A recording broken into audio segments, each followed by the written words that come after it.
Hello everyone, I am doctor Heena और आज हम करने वाले हैं photo electric effect. Last lecture में हमने गामा रे की इंटरेक्शन की थी मैटर के साथ और वहाँ पे हमने बेसिक इंट्रोडक्शन पार्ट में ये किया था कि जो गामा रेज होती हैं वो मैटर के साथ थ्री वेज में इंटरेक्ट करती है। First one is your photo electric effect, second was the Compton scattering and third was the pair production. Okay, और हमने फोटो इलेक्ट्रिक इफेक्ट की वहाँ डेफिनेशन की थी। फोटो इलेक्ट्रिक इफेक्ट क्या था? It is the phenomena of emission of electron from the metal surface when a light of suitable frequency is impinged on it. जब एक सूटेबल फ्रिक्वेंसी की light को किसी मेटल सरफेस पे हम डालते हैं तो इलेक्ट्रॉन्स उस सरफेस से एमिट हो जाते हैं। उसका एक्सपेरिमेंटल पार्ट भी हमने किया था कि किस तरह आप एक्सपेरिमेंटली फोटो इलेक्ट्रिक इफेक्ट को स्टडी करते हैं। ये डायग्राम उसी को शो कर रहा है। मैं एक बार फिर से आपको रिकॉल करवा देती हूँ। ये फोटोग्राफिक प्लेट पी है, that is photo sensitive plate. This is collector plate C. इसको एक इवैक्यूएटेड ट्यूब में रखा गया है। इवैक्यूएटेड ट्यूब इसलिए है ताकि बाहर से या कोई भी ये जो फोटो इलेक्ट्रॉन निकलेंगे वो एयर के साथ इंटरेक्ट ना करें या किसी और मीडियम के साथ इंटरेक्ट करके अपनी एनर्जी लूज ना करें। ये विंडो है, ग्लास विंडो। यहाँ से यूवी रेज आती हैं, मेटल सरफेस पे डल पड़ती हैं। यहाँ पे अब ज़रूरी नहीं है यूवी लाइट, क्योंकि हम गामा का इंटरेक्शन कर रहे हैं तो यहाँ से गामा रेडिएशन आती है। फोटोन्स होने चाहिए, light photons of sufficient energy, ताकि वो इस मेटल प्लेट से इलेक्ट्रॉन को एमिट कर सके। जब मेटल प्लेट से इलेक्ट्रॉन एमिट होंगे, यहाँ पे कलेक्टर प्लेट पे हमने रिस्पेक्टिवली पॉजिटिव पोटेंशियल कर रखा है as compare to the plate P. Plate P को यहाँ पे हमने ग्राउंड कर रखा है और ये आपका रियोस्टेट है। वेरिंग पोटेंशियल है, हम पोटेंशियल अपनी मर्जी से इंक्रीज़ या डिक्रीज़ कर सकते हैं और जो भी वैल्यू होगी पोटेंशियल की या जितना भी पोटेंशियल लगाएंगे वो यहाँ से स्टडी करते हैं। ये माइक्रो एम्पियर जो भी करंट प्रोड्यूस होगा, क्योंकि इलेक्ट्रॉन निकल रहे हैं, इलेक्ट्रॉन की मूवमेंट हो रही है, ये प्लेट इनको कलेक्ट कर रही है, इलेक्ट्रॉन यहाँ से मूव करके पॉजिटिव पोटेंशियल की तरफ आएंगे। इस वजह से सर्किट में करंट फ्लो होगा जो कि इस माइक्रो एम्पियर से आप नोट कर सकते हैं। ओके, ये वर्किंग हम पहले कर चुके हैं पर मुझे फिर से करानी थी क्योंकि हमें इसके आगे अलग अलग पार्ट्स करने हैं। First is the variation effect of intensity on photo electric current, यानी कि इंसिडेंट लाइट की अगर आप इंटेंसिटी इंक्रीज कर देते हैं या इंटेंसिटी चेंज करते हैं तो फोटो इलेक्ट्रिक करंट किस तरह उस पर असर होता है, ये भी हम पहले पढ़ चुके हैं। लास्ट लेक्चर में हमने किया था। फोटो इलेक्ट्रिक करंट क्या होगा? Basically is a measure of photo electric charge flowing per unit time. I is equals to Q over T होता है ना। So photo electric charges, photo electric electron generated per unit time. So it is directly a measure of the photo electron generated और number of photo electron produced। इसमें सीधा सा relation है, जैसे जैसे आप इंटेंसिटी इंसिडेंट लाइट की increase करेंगे आपका फोटो इलेक्ट्रिक करंट इंक्रीज होता जाएगा। डायरेक्ट रिलेशन है, लीनियर रिलेशन है और इसका रीज़न भी आपको पता ही है। इंसिडेंट लाइट की इंटेंसिटी बढ़ाने का क्या मतलब है? Number of photons incident per unit area पर unit time on the matter surface. Number of photons अगर आप इंक्रीज कर रहे हैं, if you are increasing number of photons, that means you are increasing intensity, then it will also increase the number of photo electrons, क्योंकि ये photon ही आपके photo electrons को emit करवा रहे हैं।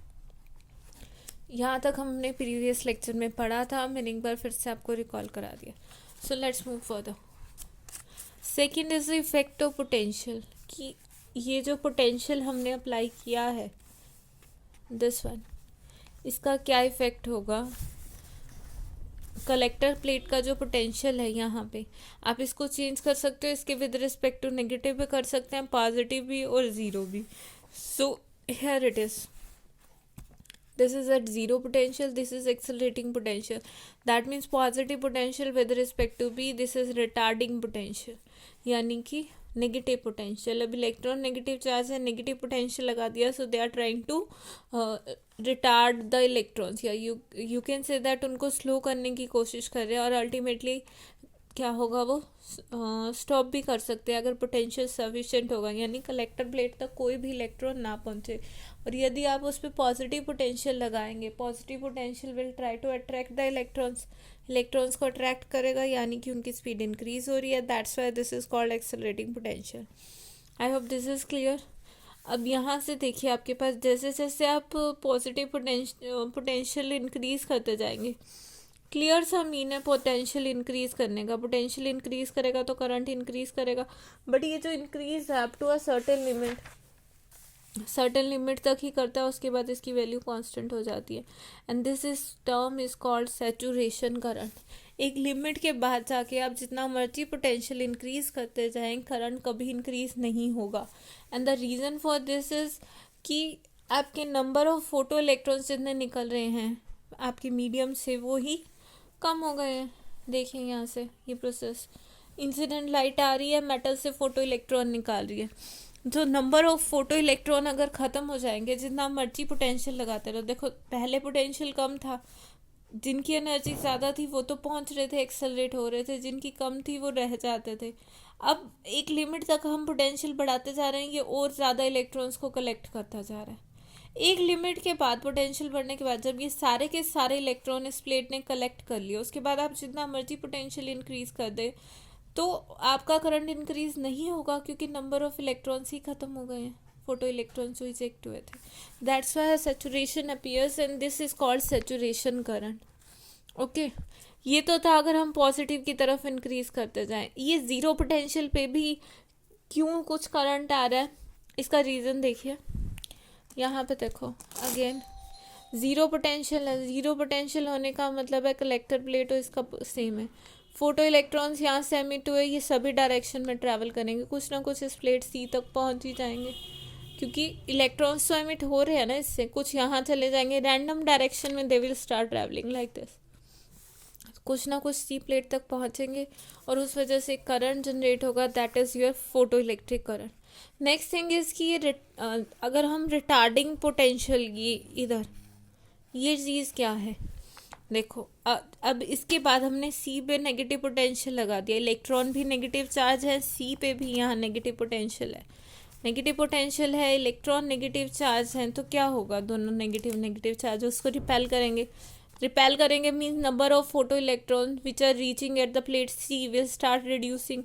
ये कम होने का क्या मतलब है, आपका करंट कम हो रहा है, करंट कम होता जा रहा है जैसे जैसे पोटेंशियल बढ़ाते जा रहे हो, और एक अल्टीमेटली पोटेंशियल पे जाके करंट बिल्कुल ज़ीरो हो जाता है, जिसको हम कहते हैं stopping potential. Stopping potential is that potential at which retarding potential at which photo electric current become zero.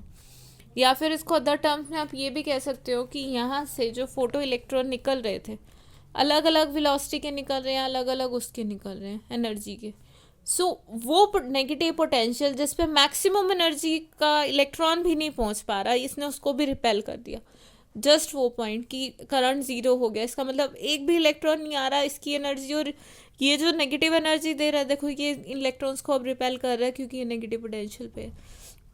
जिस पॉइंट पे दोनों काउंटर बैलेंस हो गए, यानी अब एक भी इलेक्ट्रॉन यहाँ इस तरफ नहीं आ रहा है, that means this is a stopping potential. Okay, this one, so this is half kinetic energy electron की क्या होती है, हाफ mv स्क्वायर। सो जिस पॉइंट पे मैक्सिमम वेलोसिटी का इलेक्ट्रॉन रुक गया जिस पोटेंशियल पे, this is called your stopping potential, इसको हम v नॉट कहते हैं। इसको आप डिफाइन कर सकते हैं, the value of retarding potential at which the photo electric current becomes zero is called cut off और stopping potential for the given frequency of incident radiation. Not that thing कि हमने जब ये मेजरमेंट किया potential very किया है, तो incident radiation की ना तो इंटेंसिटी वेरी किया ना उसकी फ्रिक्वेंसी में कोई चेंज किया। जब यहाँ पे इंटेंसिटी की वेरिएशन हमने इससे पहले पढ़ी थी, तो इंसिडेंट रेडिएशन की हम फ्रिक्वेंसी नहीं बदल रहे थे, सिर्फ उसकी इंटेंसिटी चेंज कर रहे थे, ना ही पोटेंशियल बदल रहे थे। अब जब हमने ये कर्व किया है this one, so we are only changing what, potential. I1 is the intensity, हम अभी I1 कर्व को एक्सप्लेन कर रहे हैं। सो यहाँ इंटेंसिटी फिक्स है I1 और फ्रिक्वेंसी भी फिक्स है। नेक्स्ट थिंग, उन्होंने नेक्स्ट थिंग क्या वेरिएशन उन्होंने स्टडी की इस इफेक्ट में, दे थॉट कि अगर अब हम फ्रिक्वेंसी सेम रखें, इंसिडेंट रेडिएशन की frequency is same but now they varied the intensity, incident radiation की इंटेंसिटी चेंज हो गई, फ्रिक्वेंसी सेम है, इंटेंसिटी हमने पहले से बढ़ा दी, थोड़ी सी I2 कर दी, इंटेंसिटी बढ़ाने के बाद उन्होंने वेरिएशन स्टडी की, अगेन अगर पॉजिटिव की तरफ जाएंगे फिर से इंक्रीज किया, फिर से सेचुरेशन आ गई, जैसे ही नंबर ऑफ फोटो इलेक्ट्रॉन जो मैक्सिमम पहुंच गए उसके बाद और ज़्यादा करंट इंक्रीज नहीं करेगा, अगेन नेगेटिव तरफ गए तो फिर से क्या था, रिटार्डेशन होनी शुरू हुई, उसके बाद ये फिर से V0 पे आके रुक गया, एक ही पॉइंट पे, दोनों का स्टॉपिंग पोटेंशियल सेम, इसने फिर से थर्ड पे इंक्रीज किया, एक और हमने लेके देखी, इंटेंसिटी लेते जा रहे हैं, फ्रिक्वेंसी सेम रख रहे हैं, इंटेंसिटी वेरी करते जा रहे हैं, तो यहाँ तो सेचुरेशन करंट इंक्रीज कर रहा है, अगर हम इंटेंसिटी बढ़ाते जाते हैं, इंटेंसिटी बढ़ा रहे हैं, सेचुरेशन करंट बढ़ रहा है, क्लियर सा रिलेशन है क्योंकि current is directly proportional to C है, current is proportional to intensity, intensity बढ़ाओगे करंट बढ़ेगा, ऑब्वियस हर पॉइंट पे ऐसा हो रहा है, बट जैसे जैसे नेगेटिव पोटेंशियल की तरफ जा रहे हो, जो स्टॉपिंग पोटेंशियल है that is same, keep this thing in mind कि स्टॉपिंग पोटेंशियल या वो पॉइंट जहाँ पे मैक्सिमम वेलोसिटी का इलेक्ट्रॉन है जो, उसकी वैल्यू इंडिपेंडेंट है दैट ऑफ इंटेंसिटी, इसका तो यही मतलब है, V0 सेम है, that means V max is independent of that of intensity of incident radiation, okay. So ये पॉइंट जहाँ पे वो मैक्सिमम वेलोसिटी का निकल रहा है दैट इज इंडिपेंडेंट, यानी कि जो energy carried by the electron maximum velocity is independent of intensity, दो चीज़ कर ली, इंटेंसिटी इंक्रीज करते हैं तो करंट बढ़ता है, बट अगर इंटेंसिटी फिक्स रखें और पोटेंशियल के साथ बिहेवियर देखें तो इस तरह का कर्व है, एक्सेलरेटिंग में जाओगे तो सेचुरेशन मिलेगा, रिटार्डिंग की तरफ आओगे तो रुक जाएगा, that is called stopping potential, increase intensity करते जाओगे तो सेचुरेशन करंट भी इंक्रीज करेगा, current eight a particular moment भी इंक्रीज करेगा, but what is same, that is your cut off potential या फिर स्टॉपिंग पोटेंशियल जिससे आप कहते हैं, ओके। दो ऑब्जर्वेशन आ गई हमारे पास, थर्ड वन इज कि अब तक हमने फ्रिक्वेंसी में वेरिएशन नहीं देखी है, हमने इंटेंसिटी की वेरिएशन नोट कर लिया है, हमने पोटेंशियल में वेरिएशन नोट कर लिया, अब हमने इंसिडेंट लाइट की फ्रिक्वेंसी चेंज कर दी, फ्रिक्वेंसी चेंज कर दी, इंटेंसिटी सेम रखी है, पोटेंशियल चेंज करते जा रहे हैं, अगेन सेम कर्व आना चाहिए, हम एक पर्टिकुलर फ्रिक्वेंसी की बात करते हैं, सिर्फ न्यू थ्री की अगर हम बात करते हैं, ये देखो न्यू3 पे अगेन वैसा सा ही कर्व है, ये नेगेटिव है, यहाँ 0 पे कुछ ना कुछ वैल्यू है, पॉजिटिव की तरफ जाएंगे, फर्स्टली इंक्रीज करेगा, फिर सेचुरेशन आ जाएगी, उसके बाद जैसे जैसे रिटार्डिंग पोटेंशियल लगाएंगे, नेगेटिव पोटेंशियल लगा रहे हैं, इलेक्ट्रॉन्स को वो रिपेल कर रहे हैं, एक पॉइंट ऐसा आएगा कट ऑफ पोटेंशियल जहाँ पे इसकी वैल्यू 0 हो जाएगी। सो फ्रिक्वेंसी की वेरिएशन अगर हम स्टडी करें, सी है इस केस में अगर आप फ्रिक्वेंसी चेंज कर देते हो, उससे मैंने फ्रिक्वेंसी इंक्रीज कर दी न्यू2 इज ग्रेटर देन न्यू3, फ्रिक्वेंसी इंक्रीज करने से आपका कट ऑफ पोटेंशियल तो इंक्रीज कर दिया बट सेचुरेशन करंट सेम रहेगा। Keep in mind this is experimental observation, इसके आगे हम इसको एक्सप्लेन करेंगे कि ये इसका ग्राफ इस तरह का क्यों आया, बट अगर आपके पास आ जाता है या हम इस तरह से कर रहे हैं कि हिस्टोरिकली ये किस तरह हुआ, सबसे पहले हर्ट्ज ने फोटो इलेक्ट्रिक इफेक्ट ऑब्जर्व किया, उसके बाद बहुत लोगों ने इसको एक्सप्लेन करने की कोशिश की, उन्होंने एक्सपेरिमेंटली वेरिएशन कर करके देखी कि किस किस तरह से वो इफेक्ट हो रहा है, इसकी जो जस्टिफिकेशन है वो आइंस्टीन ने दी थी और उस वजह से उन्हें क्या मिला था, नोबेल प्राइज। सो जस्टिफिकेशन हम करेंगे, अभी एक्सपेरिमेंटली देखिए कि किस तरह वेरी करता है।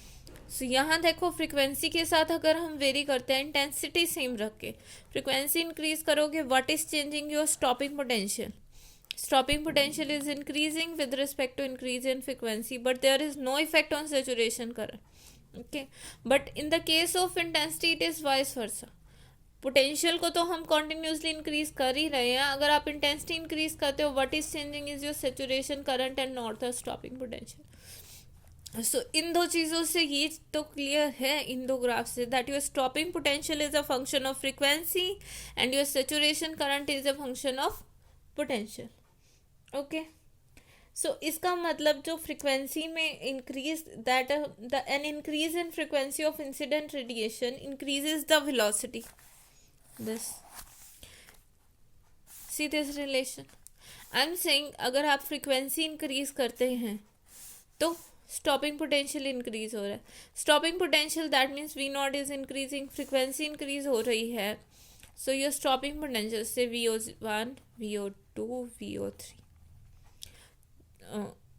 This is increasing. ये इंक्रीज करने का क्या मतलब है? This V maxima, this is increasing. ये इंक्रीज करने का क्या मतलब है? That your kinetic energy is increasing. Kinetic energy increasing means that you have to apply the greater retarding potential. That means your energy of kinetic energy of the electron having maximum velocity is directly proportional to the frequency. Okay, I hope आपको ये तीनों चीज़ें clear हो गई होंगी कि intensity से कैसे वेरिएशन है, पोटेंशियल से और फ्रिक्वेंसी के साथ. And the last variation which we will study in this experimental part is your threshold frequency. And what is this term, threshold frequency? They now plotted a graph between the frequency of incident radiation and stopping potential. If you plot a graph between this, हमने कहा था कि जो stopping potential is a function of frequency. Frequency increase करो तो increase करता है वो. So what they did is they plot a graph between these two कि फ्रीक्वेंसी के साथ स्टॉपिंग पोटेंशियल किस तरह वेरी करता है. और जब ग्राफ बनाया तो वो इस तरह से स्ट्रेट लाइन आया कि वो इंक्रीज कर रही है तो वो इंक्रीज कर रहा है. इससे पहले हमने पढ़ा था कि ये इसका एक फंक्शन है, इंक्रीज करने से इंक्रीज कर रहा है. But what is the exact relationship?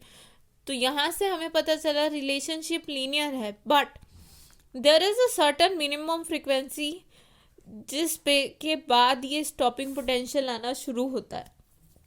Okay, so this is the threshold called threshold frequency, the minimum value of frequency of incident radiation below which photoelectric effect stops altogether. इसका मतलब ये है कि जब ये इसको प्लॉट किया गया तो यहाँ पे ये वैल्यू 0 आ गई. सो एक मिनिमम फ्रिक्वेंसी है, फ्रिक्वेंसी 0 यहाँ थी, ये है. जब इन दोनों के बीच में कर्व प्लॉट किया तो यहाँ पे कुछ ना कुछ एक इंटरसेक्ट आया. अगर किसी भी फ्रिक्वेंसी पे फोटो इलेक्ट्रिक इफेक्ट हो जाता, ओके, तो ये ग्राफ हमारा यहाँ से शुरू होता. बट ऐसा नहीं था. There is a threshold frequency. हर एक मेटल की अपनी एक थ्रेशोल्ड फ्रिक्वेंसी होती है जिससे नीचे की लाइट अगर उसके ऊपर आप डालोगे तो फोटो इलेक्ट्रॉन्स एमिट नहीं होंगे. और ये चीज़ आपने जनरल लाइफ में भी ऑब्जर्व की होगी कि आपके पास बहुत सारे मेटल सरफेस होते हैं डेली लाइफ में. जैसे आप गोल्ड देख सकते हो, कॉपर देख सकते हो, आयरन देख सकते हो.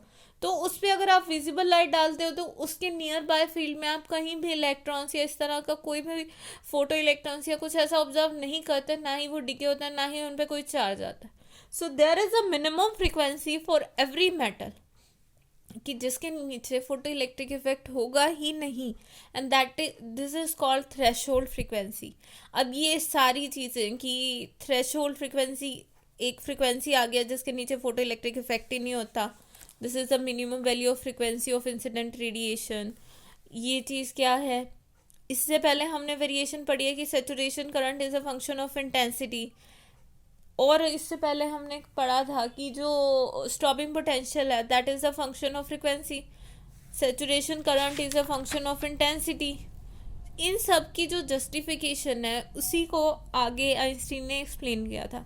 सो अभी के लिए ये जो 3 चीज़ें एक्सपेरिमेंटली ऑब्जर्व हुई हैं, दिस इज कॉल्ड, इनको ऑल टुगेदर कहा गया laws of photoelectric emission. So let us study what are the laws of photoelectric emission. I am reading for you. For a given metallic surface, there is a minimum value of frequency below which there is no photoelectric emission whatsoever be the intensity of incident radiation. This is first law. कि किसी भी एक metallic surface के लिए एक particular value है frequency की जिसके नीचे फोटो इलेक्ट्रिक एमिशन पॉसिबल ही नहीं है, और उसे हम क्या कहते हैं? This is your first law. और इस फ्रिक्वेंसी को क्या बोलते हैं? Threshold frequency. अगर किसी भी मेटल सरफेस पे उसकी थ्रेशोल्ड फ्रिक्वेंसी से नीचे की रेडिएशन फॉल करवाओगे तो कुछ भी एमिट नहीं होगा, कोई रेडिएशन एमिट नहीं होगी. Second is, above the threshold frequency, number of photoelectrons emitted per second is directly proportional to intensity. ये चीज़ हम इंटेंसिटी वेरिएशन में कर चुके हैं कि थ्रेशोल्ड फ्रिक्वेंसी के ऊपर जाते ही करंट किसका फंक्शन बन जाता है, इंटेंसिटी का, इंसिडेंट रेडिएशन की. Third law is above the threshold frequency maximum kinetic energy is independent of incident radiation, intensity of incident radiation, but depends on the frequency. ये चीज़ भी हम कर चुके हैं कि जो स्टॉपिंग पोटेंशियल है किसका फंक्शन है, फ्रीक्वेंसी का, और stopping potential is directly related with the kinetic energy of emitted photoelectrons. So kinetic energy is independent of intensity while it is a function of frequency. The last law is कि photoelectric effect is an instantaneous process. That means that is time taken. जैसे incident radiation डालोगे उसके ऊपर, in the time less than 10⁻⁻⁹ second आपके पास photoelectrons आ जाए. So it is an instantaneous process. But condition है कि light आपकी थ्रेशोल्ड फ्रिक्वेंसी से ज़्यादा होनी चाहिए. Okay, so there are 4 laws. क्या थे? फर्स्ट इज कि एक थ्रेशोल्ड फ्रिक्वेंसी एग्जिस्ट करती है, उससे नीचे की लाइट आप नहीं डाल सकते. Above the threshold frequency the intensity of incident radiation is directly proportional to the number of photo electrons emitted. यानी कितना फोटो इलेक्ट्रिक करंट जनरेट होगा, that will depend on the intensity. Third thing is कि max जो kinetic energy है emitted electron की, वो depend करती है फ्रिक्वेंसी पे. फोर्थ थिंग इज कि that this is an instantaneous process. Instantaneous process है, बहुत जल्दी रेडिएशन एमिट हो जाती है आपकी फोटो इफेक्ट में. Okay, so these are called laws of photoelectric emission. So next thing which we'll study today is the failure of classical और wave theory. जब ये चीज़ आई थी तो उससे पहले आपके पास क्वांटम मैकेनिक्स नहीं थी. हमने इसके रिजल्ट तो पढ़ लिए जिसे हम laws of photo electric effect भी कह रहे हैं. अब क्लासिकल थ्योरी से इसको एक्सप्लेन करने की कोशिश की गई थी फोटो इलेक्ट्रिक इफेक्ट को, but that was a complete failure. और क्यों फेलियर हुई? देखिए, फोटो इलेक्ट्रिक इफेक्ट के लॉज तो पढ़ ही लिए होंगे. ये सारे के सारे लॉज वेव क्लासिकल थ्योरी क्या कहती है, that light is of wave nature.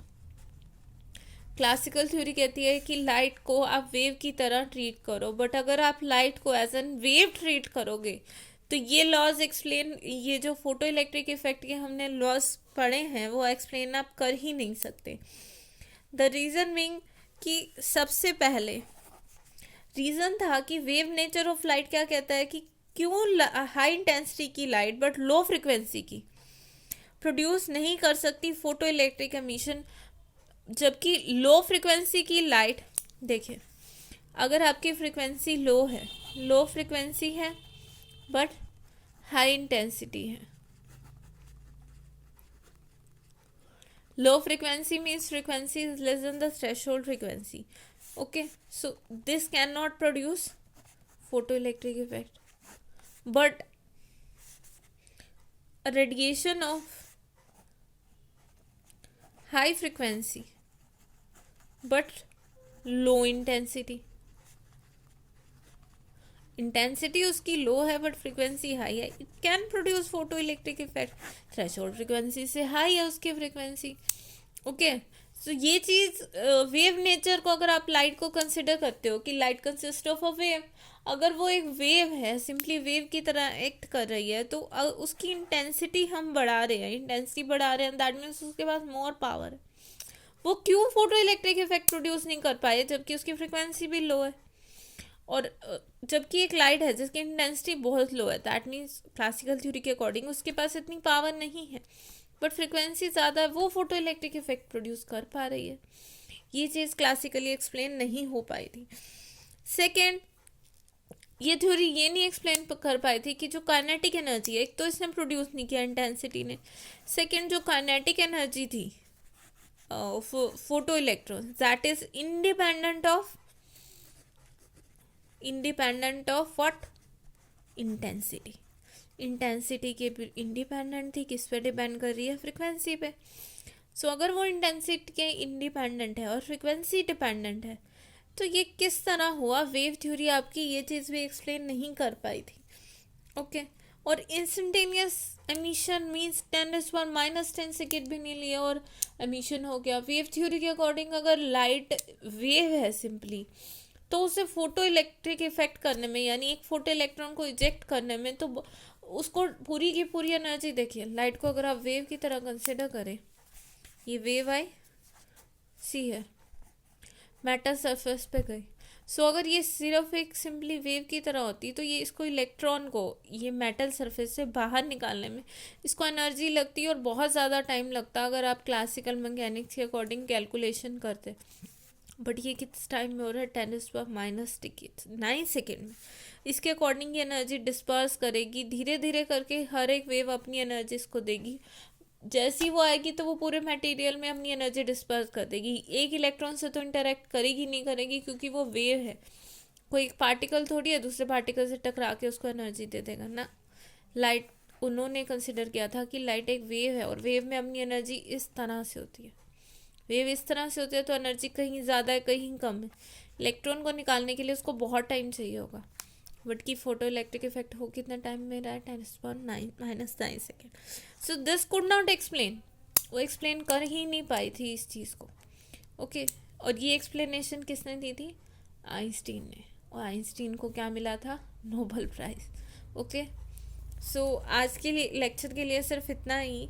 Next lecture में हम बताएंगे कि आइंस्टीन ने ये सभी लॉज को किस तरह एक्सप्लेन किया था और उनके अकॉर्डिंग फोटो इलेक्ट्रिक इक्वेशन क्या होनी चाहिए और कैसे एक्सप्लेन कर सकते हैं इसको अगर ये वेव थ्योरी नहीं है. दैट मीन्स उस टाइम कंसिडर किया जाता है that light consist of purely waves, electromagnetic radiation है, वेव्स. बट आइंस्टीन पिक्चर में कुछ ट्विस्ट लेके आए थे जैसे हम नेक्स्ट लेक्चर में पढ़ेंगे. अभी तक अगर आपको कहीं भी कोई प्रॉब्लम हो तो आप कमेंट सेक्शन में पूछ सकते हैं. Okay students, so that's it for today. If you have any query, please post it. I'm happy to explain.